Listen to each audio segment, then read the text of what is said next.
할렐루야. 우리 이 시간 다름이 은혜다 하는 말씀의 제목을 가지고 말씀을 나누도록 하겠습니다. 여러분, 저는 23년도 1월에 우리 덕소교회 교육전도사로 이제 처음 부임했습니다. 그때 제가 맡은 부서가 물론 지금도 여전히 맡고 있지만 중등부였어요. 근데 저는 우리 덕소교회 처음 왔을 때 어땠냐면 열심히 해보겠다는 그 마음이 있다 못해서 막 이렇게 넘치는 그런 상태였어요. 그래서 제가 오자마자 이제 부서 이름을 딱 바꿨습니다. 저희 중등부가 원래는 생생중등부였어요. 근데 제가 오자마자 불꽃중등부로 하자 선생님들한테 얘기했어요. 했더니 선생님들이 이름이 너무 무섭대요. 그래서 제가 그럼 불꽃 중등부는 말고 우리 활활 중등부로 하자, 그래서 바꿨습니다. 우리 아이들이 정말 은혜 받아서 그 마음이 하나님을 향한 어떤 사랑과 그런 열정으로 가득했으면 좋겠다 하는 그런 의미에서 제가 활활 중등부로 바꿨어요. 그리고 저는 사실 중학생들을 처음 맡아봤지만 제 생각에 중등부는 좀 역동적이고 에너지가 넘쳐야 한다, 막 재밌어야 한다, 이렇게 생각했어요. 그래서 예배 다 끝나고 광고까지 하면 우리 마지막에 이제부터 구호를 외치자, 그리고 힘찬 찬양을 부르자, 제가 그랬어요. 그래서 저희 중등부는 예배가 다 끝나고 광고까지 끝나면 다 그 자리에서 일어납니다. 그리고 제가 구호 준비하면은 야! 하는 거예요. 애들이 야! 해요. 그러면 이제 구호를 하는 거예요. 구호를 어떻게 했냐면 제가 살아있어 활, 전도에서 활, 활, 활, 활, 활, 활, 활, 야! 이렇게 했어요. 그리고 구호가 끝나자마자 이제 저 높은 하늘 위로라고 굉장히 빠르고 힘있는 막 그런 찬양을 파송곡으로 불렀어요. 그리고 저는 말씀도 굉장히 열심히 전했습니다. 제가 말씀을 얼마 동안 준비했냐면 주일을 제외한 시간이 이제 6일이잖아요. 6일 중에 최소 3일에서 4일 정도를 이제 말씀을 준비했어요. 이 말씀 들을 때 이 청소년 아이들이 사실 이제 집중해서 잘 듣거나 이런 아이들이 많지 않아요. 태도가 안 좋은 아이들이 많단 말이에요. 근데 제가 어떤 각오였냐면 말씀 들을 때, 오늘 애들 말씀 들을 때 아무도 안 졸고 아무도 딴짓 안 하게 내가 해보겠다, 이 각오로 진짜 최선을 다해서 말씀을 준비했습니다. 그리고 가서도 엄청 열심히 막 열정적으로 목소리가 너무 커서 잠이 안 올 정도로 그렇게 말씀을 전했어요. 그래서 실제로 한 3달 정도는 아무도 졸거나 딴짓하지 않았습니다. 다 말똥말똥하고 앞에를 그렇게 보고 집중해서 말씀을 잘 들었어요. 그러니까 저는 오자마자, 교회에 오자마자 부서 이름 바꾸고 구호 외치게 하고 파송곡 부르고 막 열정적으로 막 이렇게 한 거예요. 근데 여러분, 원래 좀 경력이 있고 이 사역을 한 경험이 좀 많고 그다음에 센스가 있는 교역자는 부서를 이렇게 처음 맡자마자 막 바꾸고 난리를 치지 않습니다. 왜냐면 처음 온 교역자에게 가장 중요한 것은 그 부서 사람들, 거기 사람들과의 관계이기 때문이에요. 그래서 교역자가 이렇게 부서를 딱 맡으면 제일 먼저 해야 하는 일은 교사들과 관계를 맺는 일이에요. 또 아이들과 친밀해지는 일입니다. 그리고 나서 이제 어느 정도 그런 관계가 형성되면 내가 가진 그 사역의 방향성대로 조금씩 그렇게 바꾸어 보고 해 나가는 거예요. 근데 저는 어떻게 했어요? 오자마자 막 바꾸고 열정적으로 했잖아요. 그래서 저희 선생님들 중에 좀 힘든 선생님들이 있었나 봐요. 그래서 저한테 이제 찾아와서 선사님, 이런 부분 때문에 좀 힘듭니다, 이렇게 얘기하는 거예요. 그래서 이제 어떤 부분인가 대화를 나눴는데, 우리는 계획적인 사람들인데, 요새 MBTI라고 있어요. 우리는 J다, 계획적인 사람이다, 이렇게 계획적인 사람들인데 전도사님은 너무 즉흥적이다, 이렇게 얘기하는 거예요. 이 부분 때문에 우리가 좀 힘들다 얘기를 했습니다. 예를 들어서 저는 우리 구호를 좀 외치자, 그리고 파송곡을 좀 부르자 얘기했어요. 그럼 이거를 한 주 만에 바로 만들어서 그 다음 주에 예배 바로 했어요. 왜냐하면 제 눈으로 봤을 때는 아이들은 좀 역동적이고 재밌고 이런 막 분위기가 되어줘야 해요. 근데 예배 한번 해보니까 너무 분위기가 이렇게 처지는 거예요. 그래서 한 주 만에 바로 준비해서 다음 주 예배부터 구호하고 파송곡 부른 거예요. 근데 우리 선생님들은 이런 부분들이 임원끼리, 교사끼리 좀 모여서 회의도 하고, 그리고 다음 달 언제부터 이렇게 하겠습니다 좀 하기로 하고, 뭐 이런 식으로 계획하고 결정했으면 이제 좋겠다는 거예요. 그러니까 저희 선생님들은 굉장히 계획적인 분들이었어요. 그리고 저는 굉장히 즉흥적인 사람이었어요. 그래서 서로 이러한 부분이 잘 이해가 안 되는 거예요. 뭐 저런 사람이 있나? 왜 저러나? 그래서 서로 이해해 보려고 노력하고 또 함께 맞추어가는, 기도하고 맞추어가는 그런 시간들이 있었습니다. 여러분, 제가 왜 이런 얘기를 했을까요? 이러한 모습은 얼마든지 우리 안에 일어날 수 있는 모습이기 때문이에요. 나는 이렇게 해야 한다고 생각해. 근데 너는 왜 그렇게 생각해? 너는 왜 그렇게 해? 나는 내 생각이 옳다고 생각해. 그런데 너는 왜 그렇게 생각해? 얼마든지 우리 안에 일어날 수 있는 모습이에요.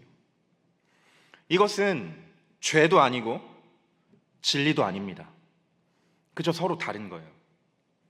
그런데 그것에 대해 굉장히 불편해하고, 그래서 그 사람을 미워하고 싫어하고, 더 나아가서는 함께 하지 않는 거예요. 공동체가 깨지게 되는 것입니다. 그래서 여러분, 저는 말씀을 전하는 저도 그럴 수 있다고 생각합니다. 제가 하나님의 말씀을 전하는 사람이다 보니까 더욱 확신 있게 다른 사람을 정죄하는 그 자리에 설 수 있다고 생각해요. 그리고 이 자리에 있는 여러분도 충분히 그럴 수 있다고 생각합니다. 그래서 우리 이 시간 교회 안에서 다른 사람의 다름으로 인해서 내 마음이 불편하고 또 그 사람이 미워지고, 그래서 공동체가 깨어지고 어떤 그런 부정적인 영향을 줄 때 우리 어떻게 해야 하는지 오늘 말씀을 통해서 세 가지로 나눠보도록 하겠습니다. 먼저 첫 번째로, 다양성을 주신 분이 바로 우리 하나님이심을 기억해야 합니다. 여러분, 오늘 말씀 4절을 보시면 은사는 여러 가지나 성령은 같고 이렇게 말씀합니다.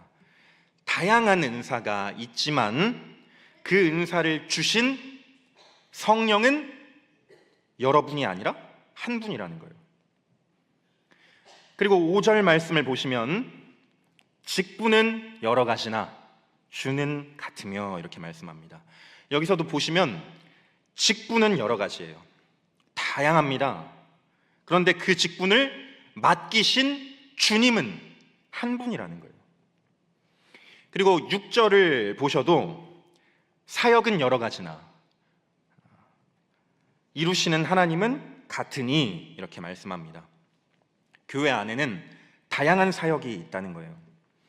그러나 그 사역을 맡기시고 이루시는 하나님은 한 분이라는 것입니다.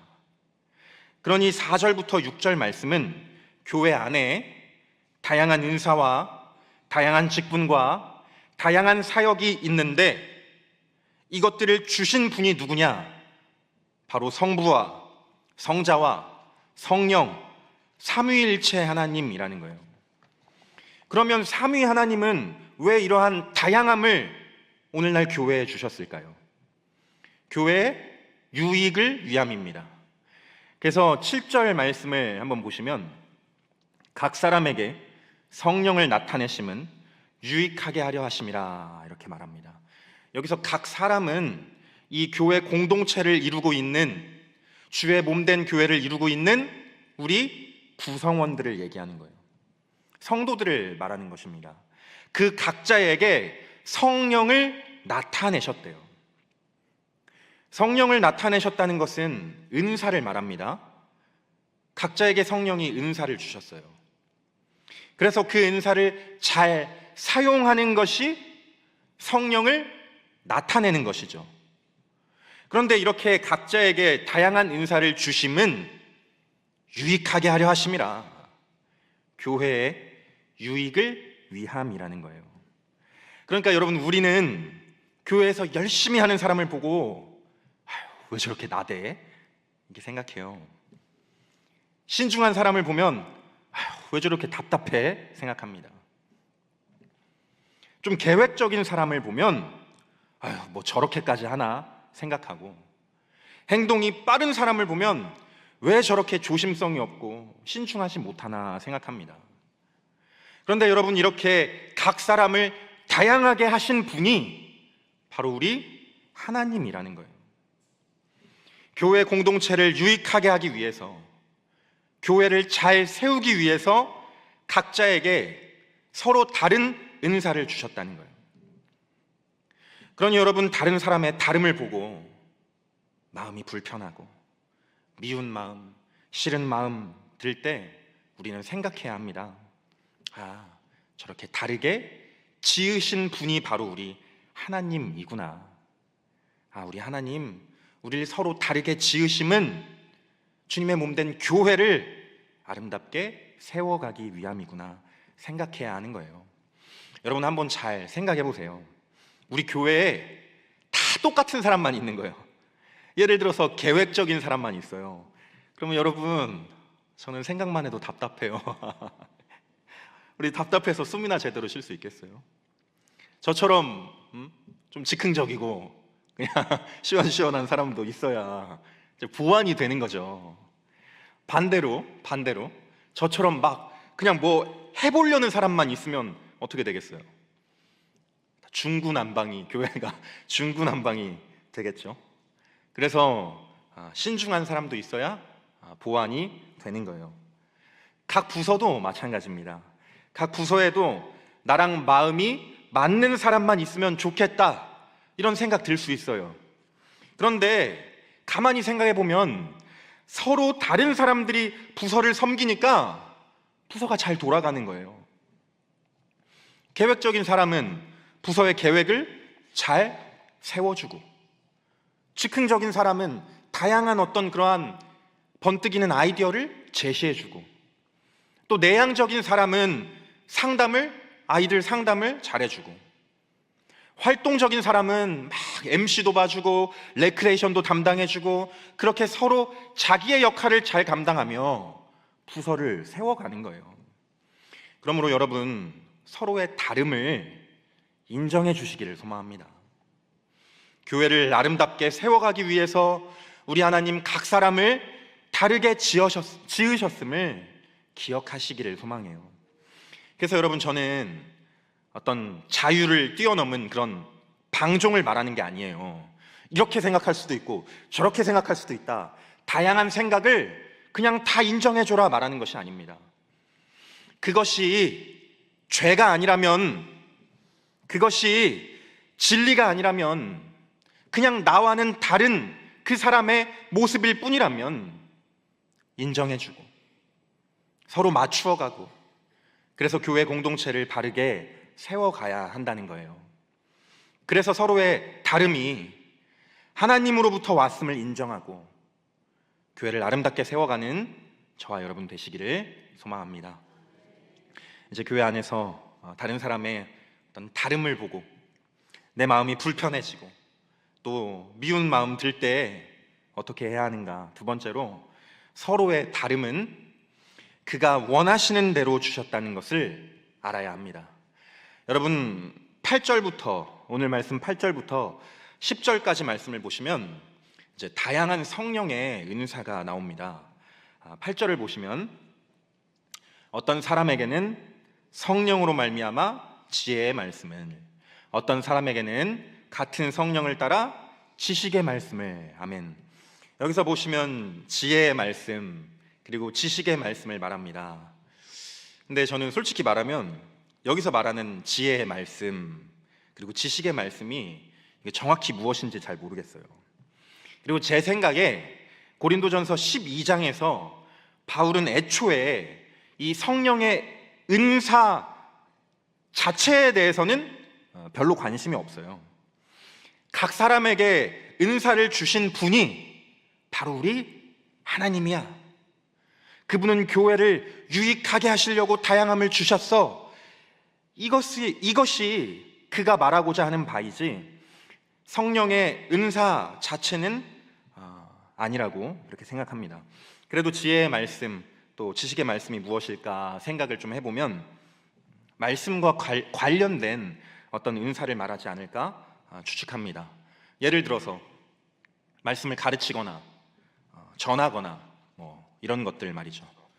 그리고 9절 말씀을 보시면 같은 성령으로 믿음을, 어떤 사람에게는 한 성령으로 병 고치는 은사를 말합니다.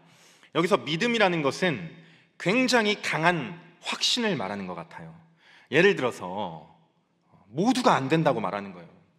어떻게 그게 가능합니까? 막 묻습니다. 그런데 할 수 있다고, 우리 하나님 역사하실 거라고 그렇게 신뢰하고 말하는 사람이 있어요. 그리고 정말 하나님 그 기도에 응답하셔서 역사하세요. 이런 것을 믿음으로 말하는 것 같아요. 또 병 고침은 말 그대로 병 고침입니다. 베드로가 그 미문 앞에 앉아있던 안진뱅이를 고쳤습니다. 바울이 창에 걸터 앉아서 설교를 듣다가 졸아서 떨어져 죽은 이 유두고를 살려냅니다. 이런 것들을 말하는 거죠. 이 당시에 사도들에게 특별히 나타났던 그런 은사입니다. 그리고 10절을 보시면 능력 행함, 예언함, 영들 분별함, 각종 방언 말함, 방언들 통역함을 나열하고 있습니다. 다양한 성령의 은사들을 열거하고 있는 거예요. 그런데 11절 말씀을 보시면 이렇게 말씀합니다. 이 모든 일은 같은 한 성령이 행하사 그의 뜻대로 각 사람에게 나누어 주시는 것이니라. 아멘. 지금 고린도 교회 안에 있는 각 사람에게 다양한 성령의 은사가 나타나고 있어요.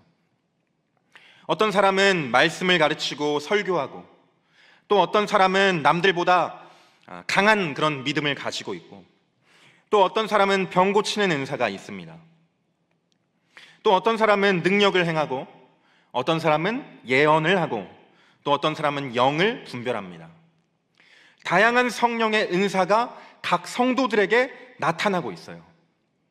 그런데 이 모든 은사들은 본인의 노력으로 갖게 된 것이 아니라는 거예요. 성령이 당신의 뜻대로 각자에게 주셨다는 것입니다. 그러니 여러분, 우리는 내가 가진 은사를 자랑해서는 안 됩니다. 내가 노력해서 된 것이 아니기 때문이에요. 우리 하나님 은혜로 주셨기 때문입니다. 또한 다른 사람을 보며 나만큼 하지 못한다고, 내가 보는 것을 그는 보지 못한다고 비판해서도 안 됩니다. 내가 하는 것을 하지 못하지만, 내가 보는 것을 보지 못하지만 하나님 주신 다른 은사가 있기 때문이에요. 그래서 여러분, 마태복음 25장 14절 이하를 보시면 우리가 잘 아는 달란트 비유가 나옵니다. 주인이 3명의 종에게 각각 5달란트, 2달란트, 1달란트를 주고 떠났습니다. 그리고 다시 돌아와서 결산할 때 5달란트 받은 자, 2달란트 받은 자는 더 남겨서 칭찬을 받습니다. 그리고 1달란트 받은 자는 책망을 받습니다. 그런데 이때 1달란트 받은 자가 책망받은 것은 많이 남기지 못해서가 아니에요. 주인이 맡긴 것에 충성되지 못했기 때문입니다. 그러니 나처럼 많이 하거나 잘하진 못해도 주인이 맡긴 것에 충성하고 있다면 그 사람 책망받지 않을 거예요. 잘하고 있는 것입니다. 그러므로 나만 많이 한다, 왜 나처럼 하지 않는가, 이런 원망이 들 때에 우리 하나님 각자에게 다르게 부어주셨음을 기억하시기를 소망합니다. 나보다 조금 약하거나 나보다 조금 부족한 사람 우리 공동체에 있더라도 그 사람을 뜯어 고치려거나 이렇게 바꾸려고 하지 말고 받은 달란트가 다르구나 인정하고 서로 도와주시기를 소망합니다. 그렇게 교회를 아름답게 세워가시는 우리 모두 되기를 소망해요. 이제 마지막으로 교회 안에서 다른 사람의 다름을 보며 내 마음이 불편해지고 또 미워질 때 어떻게 해야 하는가? 예수님께 집중해야 합니다. 오늘 말씀 2절을 보시면 이렇게 말씀합니다. 너희도 알거니와 너희가 이방인으로 있을 때에 말 못하는 우상에게로 끄는 그대로 끌려갔느니라. 아멘. 바울은 성도들의 과거, 어쩌면 현재까지도 완전히 청산하지 못했을 그 과거에 대해 말합니다. 바로 우상을 숭배하고 그 우상에게 끌려다니던 과거예요. 이 부분에 대해서 총신대 이상원 교수는 이방 종교의 축제일에 신도들이 벌이는 행진 광경을 묘사한 것이다 이렇게 말합니다. 당시에 이방 종교의 축제일이 되면 이제 신도들이 행진을 하는 거예요. 그런데 그 행진의 가장 선두에는 신상을 맨 신도들이 있습니다.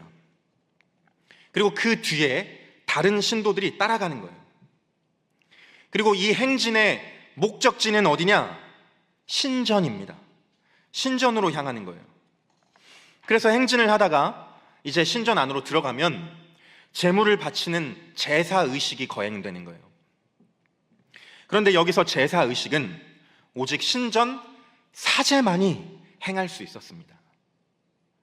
사제들은 일반 신도와는 다르게 우상과 영적으로 소통할 수 있는 그런 특별한 자들로 여겨졌기 때문이에요. 그러니 과거에 우상에게 끌려다녔고 어쩌면 지금도 그 습관이 남아있는 성도들이 보기에 성령의 은사는 특별함이 될 수 있는 거예요. 나는 다른 사람들과 다르구나 이런 생각이 들 수 있는 것이죠. 특별히 알아듣지 못하는 언어로 기도하는 방언은 신전 사제들이 우상과 영적으로 소통하는 것을 떠올리게 합니다. 그래서 성령의 은사를 특별함으로 이해했던 성도들은 영적인 우월감에 빠졌고 이로 인한 갈등과 문제가 교회 안에 있게 된 거예요. 따라서 바울은 이러한 잘못된 이해를 바로잡을 필요가 있었습니다. 그래서 3절에 말하는 거예요. 우리 3절 말씀을 함께 읽어보겠습니다. 시작. 그러므로 내가 너희에게 알리노니 하나님의 영으로 말하는 자는 누구든지 예수를 저주할 자라 하지 아니하고 또 성령으로 아니하고는 누구든지 예수를 주시라 할 수 없느니라. 아멘. 여기서 바울은 누가 성령 받은 사람인가 그것을 가장 먼저 집어줍니다. 아마 성령의 은사가 나타나는 것이 성령을 받았다는 증거이다. 나는 다른 사람과 다르다는 특별함의 증거이다. 이런 식으로 생각했던 성도들이 있었던 것 같아요. 그래서 바울은 가장 먼저 이것을 집어주는 거예요. 그래서 신명기 21장 23절에 보면 나무에 달린 자는 하나님께 저주를 받은 자이다 얘기합니다.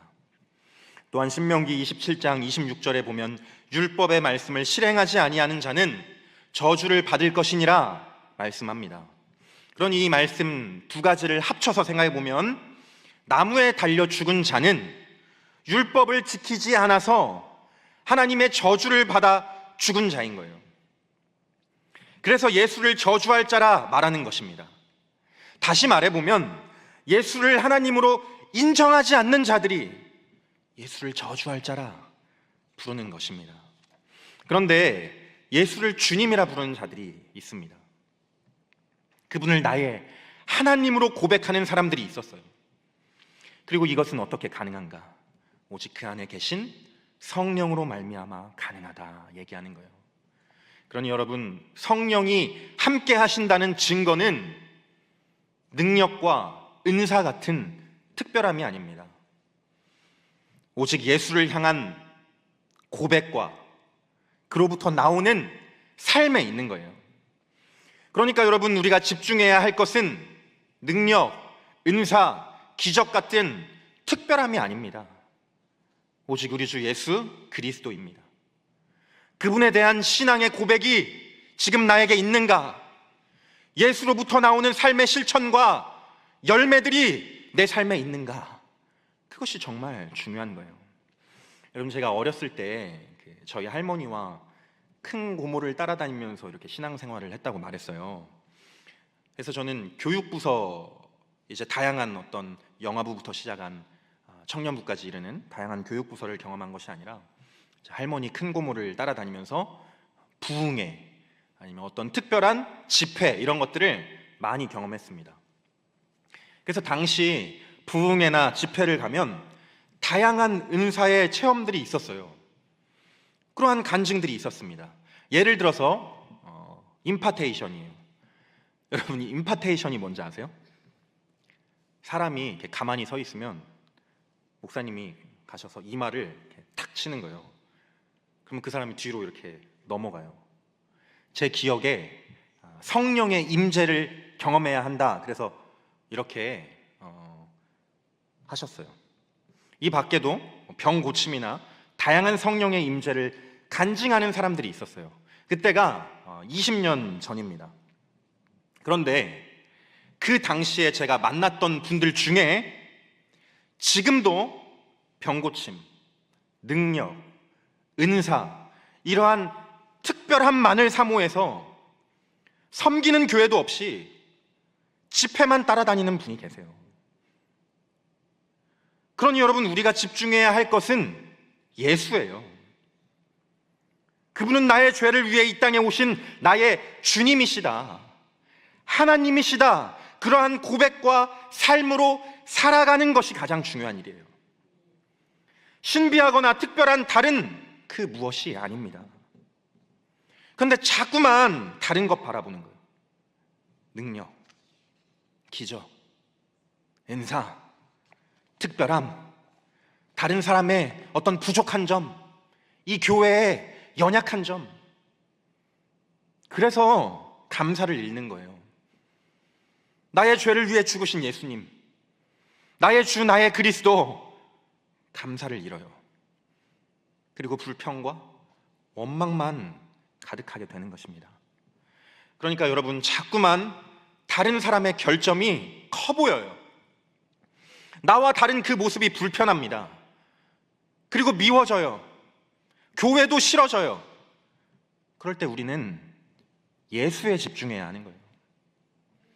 그분에 대한 신앙의 고백과 삶이 오늘날 나에게 있는가 살펴보아야 하는 것입니다. 사랑하는 여러분, 바라기는 예수에 집중하시기를 소망합니다. 사람만 바라보고 교회의 연약함만 바라보는 것이 아니라 이 교회의 머리 되시고 이끌어 가시는 예수님, 자신의 뜻대로 각 사람에게 은혜 주시고 사용하시는 예수님, 그 예수님 바라보시기를 소망해요. 그렇게 나아갈 때에 우리 안에 감사가 회복될 줄 믿습니다. 그렇게 나아갈 때에 우리 안에 은혜가 넘쳐나게 될 줄로 믿어요. 그래서 내 안에 다른 사람을 향한 미운 마음, 교회를 향한 원망되는 마음, 이런 것들이 자꾸만 피어날 때 다양성을 주신 분이 바로 우리 하나님이심을 기억하시기를 소망합니다. 당신의 뜻대로 각자에게 다르게 주셨음을 기억하시기를 소망해요. 그리고 내가 정말 바라보아야 할 것은 다른 그 무엇 아닌 예수 그리스도다 생각하며 나아가시기를 우리 주 예수 그리스도의 이름으로 기도합니다.